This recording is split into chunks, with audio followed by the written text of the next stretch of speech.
that's like basically how I come about the idea. How I implement it, how I implemented it is I just what am I even trying to do? Wait, am I sharing my screen? Representing yeah, sharing screen. Yeah, you are.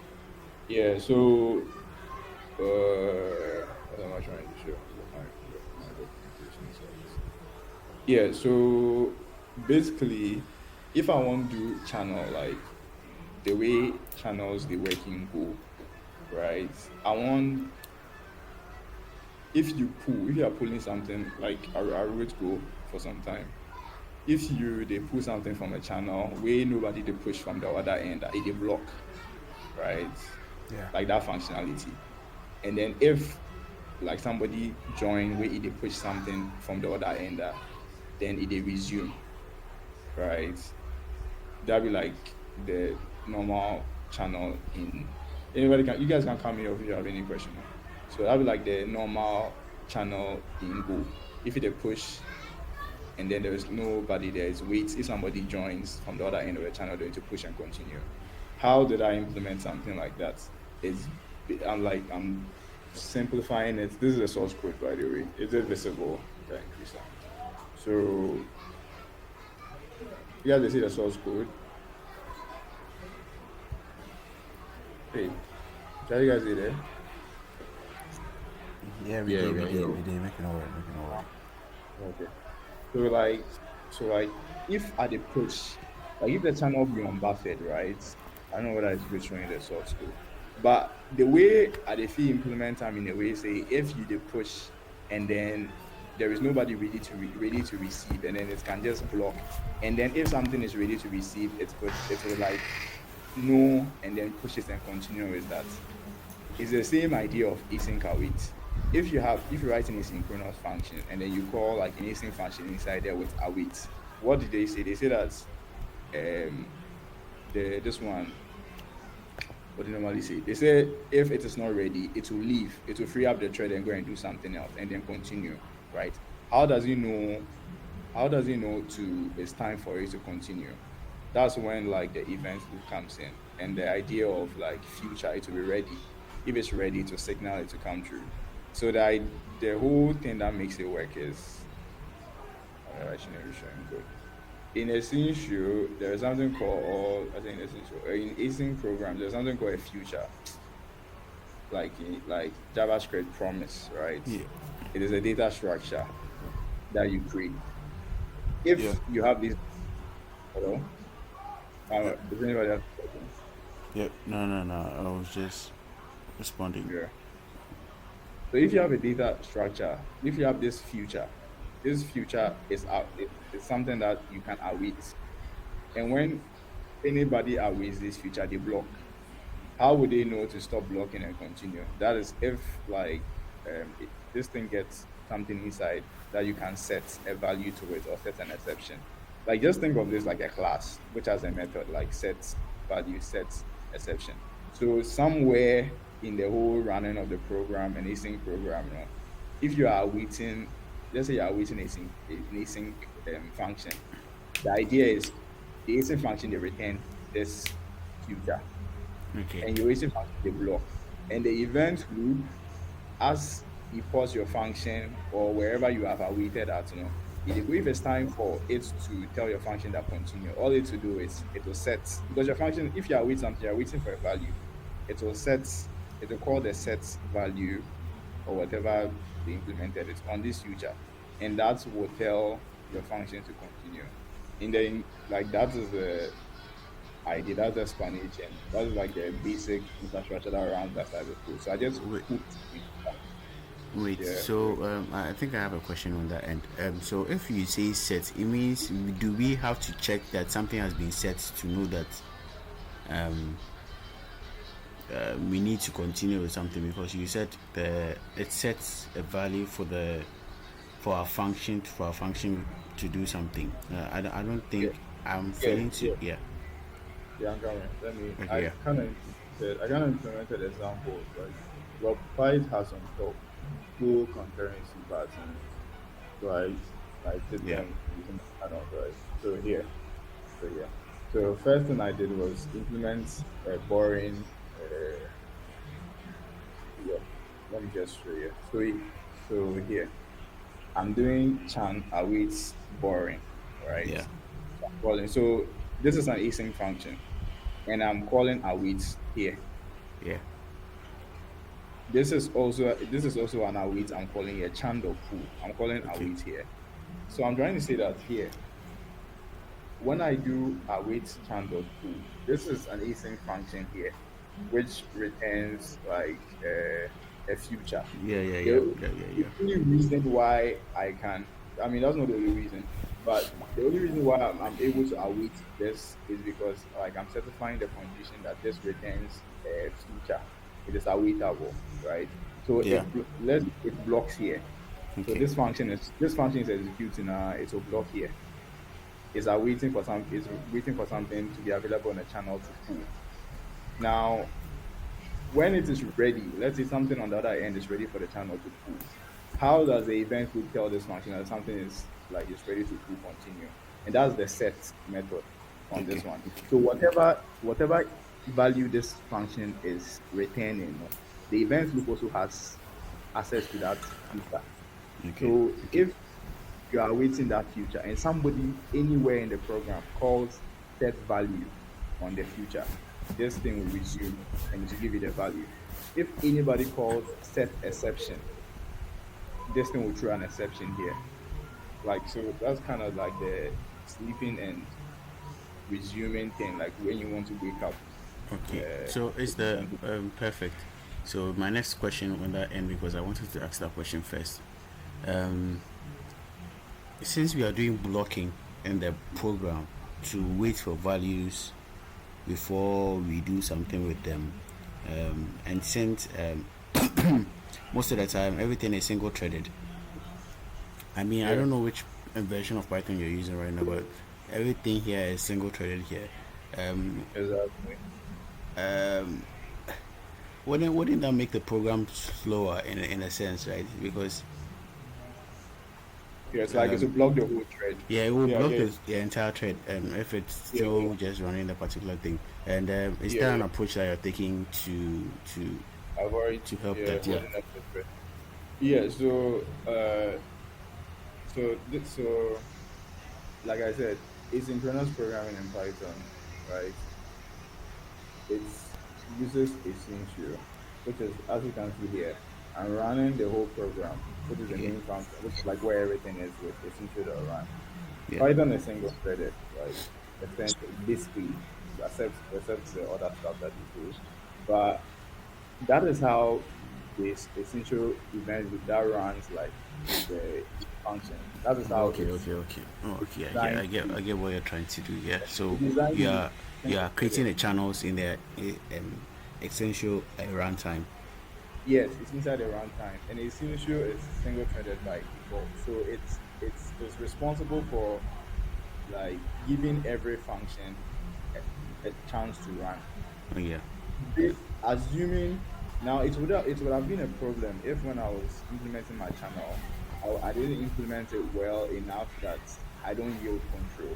So when you call my channel inside whatever function, it's not holding it. It would make sure that it yields control back to the event loop. So the event loop will leave function and go and do something else. But if I was like blocking in a way that didn't like um, satisfy the way Essential runs. Essential says like it's cooperative. Every function should cooperatively or like intentionally, what's the word? Like give up the control itself, right?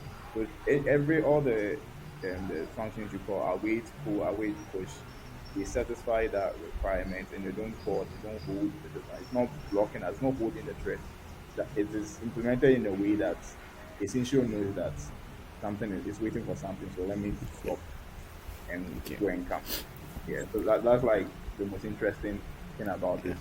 Like Because that's like the thing that worth figuring out. Like everything else is just methods, like yeah, kind of stuff. exactly. Yeah, because I think there's something like similar in Rust, right? Because Rust memory FC doesn't really allow you to do ASIC programming because you are just opening up a mutable state, like a shared memory that we can Yeah. just be changing at any time, but we need someone to coordinate the changing of stuff in that particular time. So that calls for something like a runtime to do these kind of things. So I understand Yeah.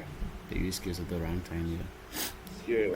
So that's heavy lifting here. I just try to not get in the way. Yeah. I didn't even use locks. I didn't even use locks here because as you know, like as you know, there is there is mutable state here.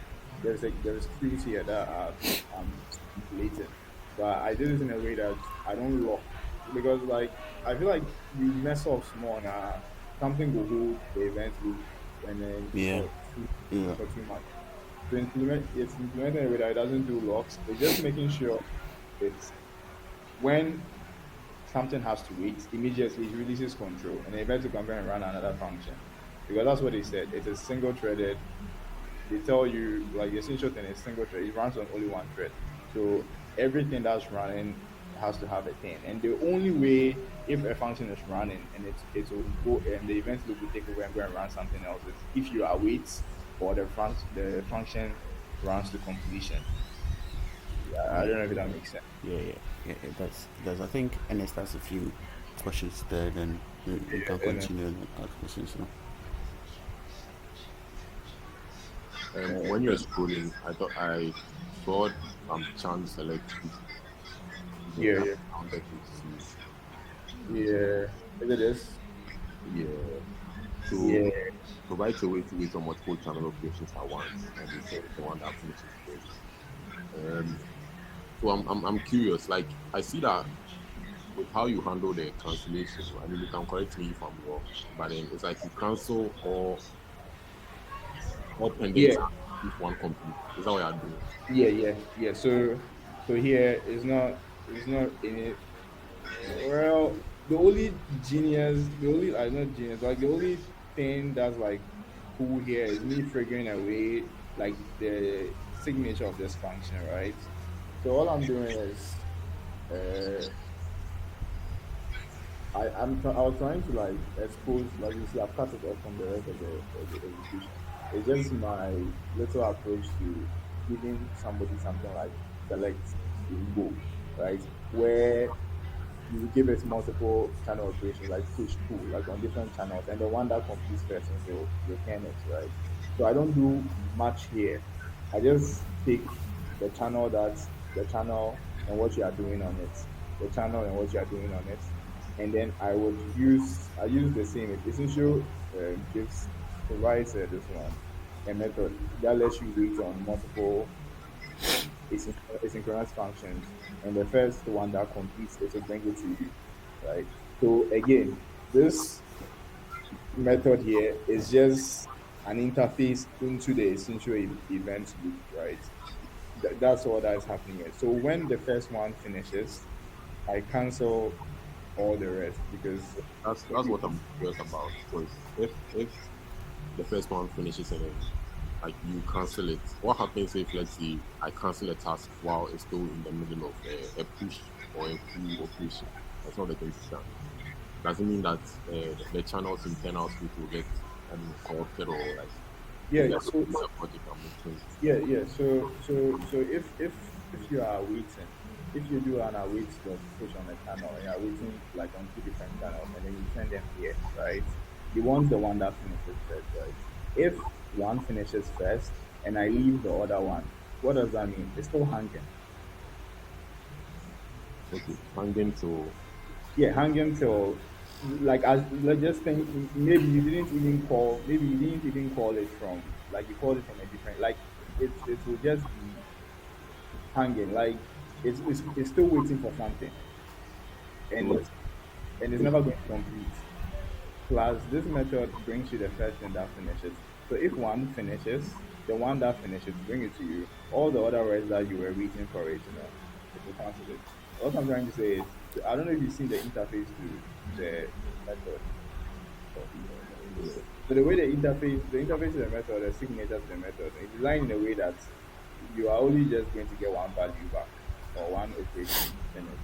So you will not even so like something like this, the channel value right? And then you call this maybe channel A, you want to do a pull on it. Channel B, you want to do a push on it. If it's channel A, the pull that finishes first, it will bring channel A and it will bring you the value. This, I mean, the program is running sequential. It's going to the next line. Like this does not matter again. Right. Plus here is where you called it. Here is where you were waiting for a value for it. So if you didn't get it here, like so that's why So it I cancels. so ideally whatever is in there just it goes away like Yeah, it goes away. It's no longer the event group is no longer monitoring it again. It just leaves it. right. Yeah. Perfect. For Perfect. yeah, does anybody have any question? I just want to say the implementation for this is fairly. If you check the code base, I don't think it's even up to 1,000 lines. It just be quite straightforward. The only details that make it work is because of like I read the Asyncio manual, right? And something family one. Yeah, so it tells you like how the event group behaves. So I know that if I write a pool, a function called pool, and I say I create a future and I return the future from the function, anybody can await that function. And if you are awaiting that function, the way I can like give you the value you are waiting for or give you an exception is I hold on to that future that I return to that function from the function. Mm, I hold on to it. So in the channel implementation I did internally, you can see that I'm holding on to ready people who are waiting to read, people who are waiting to push. All of them, I'm holding their futures that when they call the function, they are returned to them from the function. So yeah. if there is a value to give to somebody who is reading, I pick the future and then I set the value inside. If you were pushing and then you are waiting. If there is space or there's somebody to receive, I pick the future objects that you were this one, and then I type whatever value that you were trying to push. I give it to whoever or put it inside the channel, and then I call the set this one to alert you that stop waiting, continue. Like that's the combination that's happening in there. Okay, that invites this question for me in the sense that I feel the channels here is more like a shared memory space for multiple processes, right? So I can span a new process within the async IO runtime. I can have a number of them, and they will be either pushing and pulling depending on where we get our channel information, channel future from, right? That's what clearly is being done there. Yeah, can you come again? I don't think I As get in, that. Yeah. I don't know if you even have one. So yeah. So in a case like the conventional approach, I take when doing anything in channels and Go is I have a number of processes, right? So that's the need information when something is done. So Like when you say processes, I'm trying to follow. like threads. Let me use words like Okay. threads. But in Go, Yeah, in like Go. actual Yeah, threads or like algorithms. yeah. Actual Go threads, right? So in a sense that I can have multiple threads, and there's a weight group, and there's a channel, right? And I'm using the channel as a means of communication between the threads. So if something is Yeah. being done and someone needs some information to continue to do something, I use the threads to do that means of communication. And I'm wondering if that is the same case, if this that kind of thing is feasible in this implementation. Was Okay, yeah. It's quite different here, but the idea, like the implementation, the pattern that you just described, it allows you to do it here. Just that in Python, it's you can do in Python is synchronous programming, right? Depending on whatever event group that is managing it, which I chose to go with Asyncio. The thread is only one. But you can think of every async program here, like boring. This async program I defined here is you can think of it as they call it a coroutine, but you can think of it as an independently executing like I don't know what I don't want to say thread, I don't want to say thread, but yeah, independently yeah, yeah, executing yeah. the main tool here. It's an independent thing executing unit. So the channel here, it just allows main and boring and whatever asynchronous function that you have written in your program Yeah. to communicate. So like it's sort of like a trading thing you are, but the semantics is totally different because if Okay. you use it in a trading scenario, it will blast because of the way I've implemented the channel. I am specifically taking advantage of the fact that Asyncio is saying that it will run only one async function per time, like at a time. Two of these can be running at the same time. If boring is running, the only time somebody else can have an opportunity to also run another function can run is if it hits and I wait like this. Then this stops running. Then it's going to run something else. And that's like very important because the reason why the implementation is work free or the reason why the channel is able to like hold and await and like block people, wait them up to consider that oh there's a value and stuff. It's because it's depending on the essential runtime. This was not made for like threads, like two different threads Yeah. on Yeah. Google Yeah. Plus. Yeah. I get But that. yeah, but the semantics is similar. If you think of like every of your functions like independent threads or something like that, like this whole thing just allows you to implement like the patterns, like program asynchronously with those kind of patterns in mind, right? Like, yeah, like this function is returns channel. It starts a synchronous function inside here and then returns to you the function that asynchronous function is pushing into. Now, if you call this here, this has no idea of what is happening inside there. But then I can begin to just pull from that channel. Like these kind of little patterns in Python. You can do it in Python if you are using. Like that was the whole idea. Yeah. Yeah. I get it. Does Wow. anybody have a question about Python thing or something else? The question I have, I'm not sure if it's about this, but like the features and the values that you mentioned, right? Yeah, Are you using the same debt? Like, are you using the same queue? yeah, yeah, yeah. I can actually show that. So it's not the same Is it queue. like, So here at the top here, right, you can see me like on the top of the class. I'm defining all the structures I need. So I have a queue of ready receivers, which is if you are pulling and then something is not there yet, or nobody's there to respond, to give it to you, you know, I'm maintaining them here. And you can see it's a collection of what? Features. This is the data type that is inside. They're all features. Here to producer, you are trying to push into the channel, but maybe there is no space or there's nobody there to receive. Producer component is just a class. I'm just holding a feature and I'm holding the value that you want to push into it. Like, are you following so far? yeah, I'm following. I'm kind of interested in the design choice, right? Could you, is there like a five? Was it to maintain, or what do I see, like atomicity between the feature and the value, or was there No, like no, no, no. So the reason why I'm doing this, like I said, I need to know there a lot of people will be pulling from the channel, a lot of people will be pushing into the channel, right? They are blocked. You are waiting for values, some people are waiting for space to push. I need to have a way to tell them that there is value. I've given you a value, now continue. Stop blocking. I need to be able to wake you up. If I've given you a future to hold on to, I need to hold the same future. That's the same future that I'm going to use to wake you up. So for anybody who calls pull, that I return a future for you, I hold it. I also hold on to that same future so that when it's time to give you a value, like I can call the set this one on that future. If you are holding a future, I'm holding a future, and I call the set this on that future. We are all holding the same future, so automatically you get alerted that yeah? continue, not blocking. Like that's the design. Yeah, that's why I hold a lot of futures here. So if you are pushing, you get a future. If you are receiving, you get a future.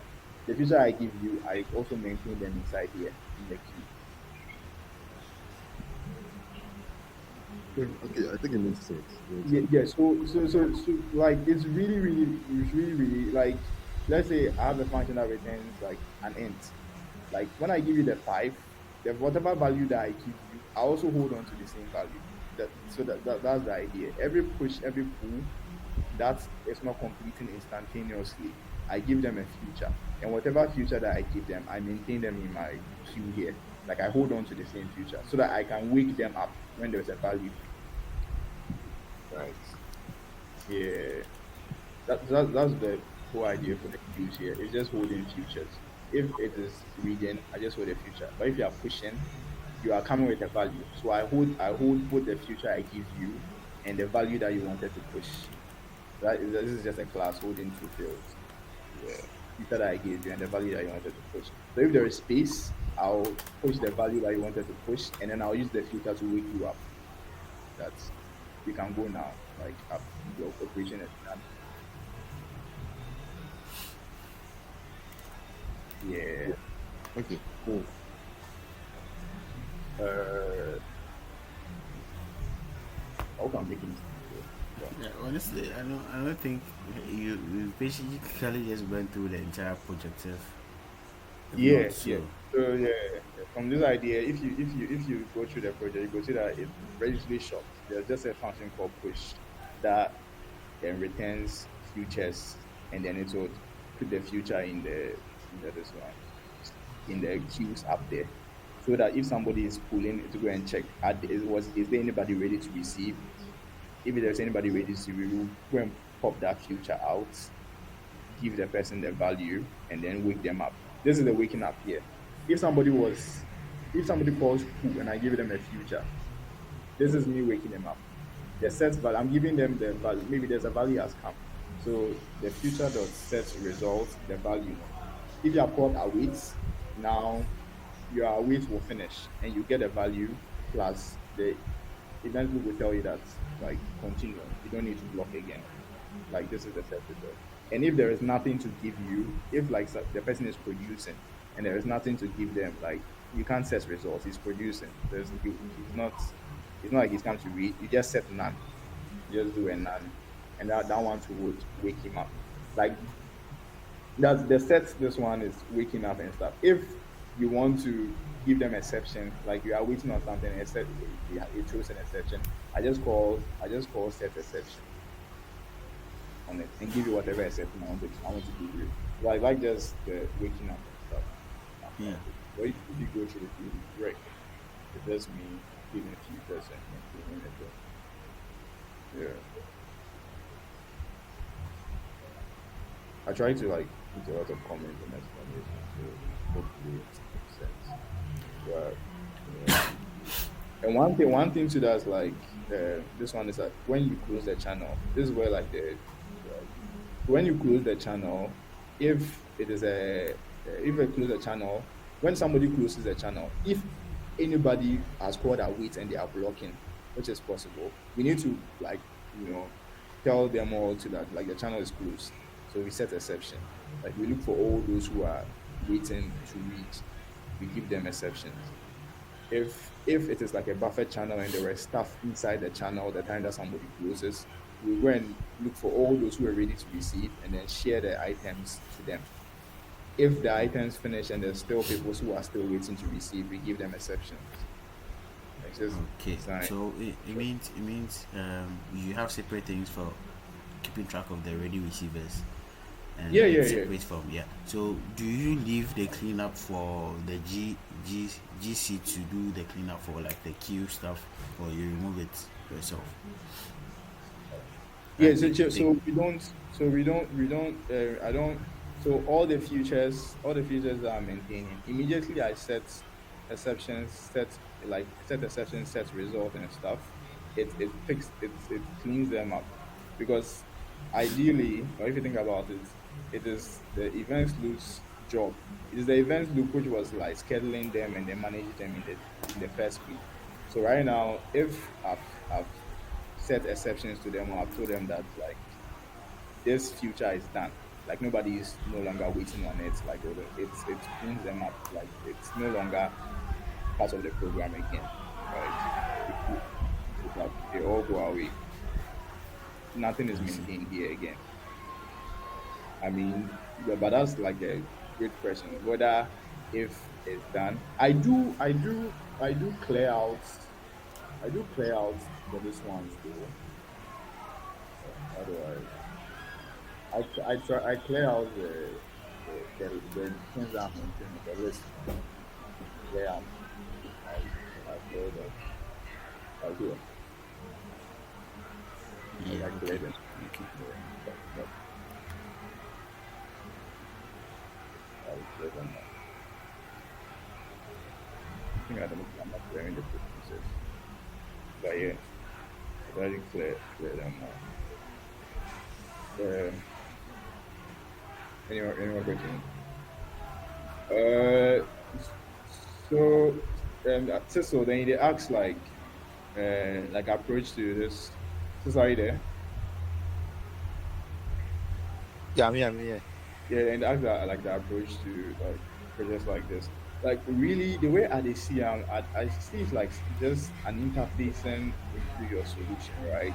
Whatever code you're writing, it's just a way like you're trying to let people interface to it. Like a web app, like if you write a web app solution, whatever they do on the back end, you are letting people interface with your solution through maybe an API or an interface. So on. But say if you wrote a web program and let's say be you can't let people use it through API or like the browser. I think, and they say use command line. Now, I think you go model the program in a way that the person could call like commands from the terminal and stuff. I think it's the same way with this one. Like a library is just like you trying to give your people like some code solution way you do. Right? It could be anything. And the way at the CM, you have to write the code in a way that you are giving it to people to use. So like the function names, the way they design them, the way they will call your function. Like that be the whole things where it be this one about it. But it's just at the core of it, it's just like you programming every day and writing a function, like whatever function it is. But if you now have to package that function in a way that you give to somebody else to use in their program, then you will write them in a different way. In terms of ideas and what to do, try to be the worst person. I suck at ideas. So it's hard to be original. It's hard to be original right now. So yeah, I think you just for pick something where maybe you have an idea of how it works, or you the one like implement your own version of it. This they sound cliche, but like something like a web server, HTTP web server, right? If you think about it, like you fit brainstorm around like how does it work, then maybe you could try writing implementation. Then maybe you could turn the implementation in a way that somebody else would use or something like that. That's all my point be. I have a couple of things I've always wanted to like do my version of, right? Like maybe the HTTP web server like this, or a text editor, right? I don't know how to approach them right now, but if I don't want to do I spend some time like you know like researching around like how it's done, like where to start from and stuff. It really be that this one. It really not a big deal. We all program here, so like the bar is not really that high. Just explore something else to go people on. Really. But they sound like motivational speakers. I see it. But a great works, great works. Ay, Tio. Oh yeah, Charlie. On the most serious note, you guys all did you like? But still, so me, I did here. I don't really even want to do like library project again. Like I seriously, they want ideas to be working. So you